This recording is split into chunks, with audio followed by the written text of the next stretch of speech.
ఒకప్పుడు ఒక గ్రామం దగ్గర పెద్ద అడవిలో ఒక తిండిబోతు రాక్షసుడు ఉండేవాడు.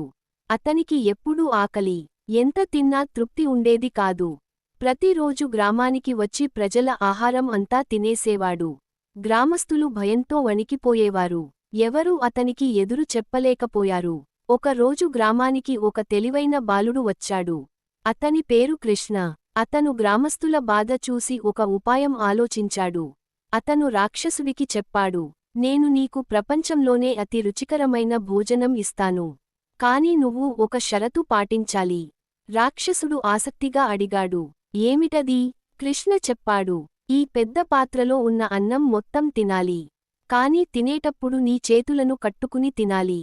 రాక్షసుడు నవ్వుతూ ఒప్పుకున్నాడు. అతను చాలా ఆకలిగా ఉండడంతో వెంటనే తినడం ప్రారంభించాడు. కాని చేతులు కట్టేసి ఉండడంతో తినలేకపోయాడు. చాలాసేపు ప్రయత్నించినా తినలేకపోయి అలసిపోయాడు. చివరికి అతను ఓడిపోయాడు. కృష్ణ చెప్పాడు, ఇతరుల ఆహారం దొంగిలించడం తప్పు. నీకు తినాలంటే నువ్వే కష్టపడి సంపాదించాలి. రాక్షసుడు తన తప్పు తెలుసుకుని గ్రామాన్ని వదిలి వెళ్ళిపోయాడు. ఇకపై ఎవరినీ ఇబ్బంది పెట్టలేదు. గ్రామస్థులు ఆనందంగా జీవించారు. నీతి: లోభం, తిండిబోతు స్వభావం చివరికి నష్టమే చేస్తుంది. తెలివితో పెద్ద సమస్యల్ని కూడా పరిష్కరించవచ్చు.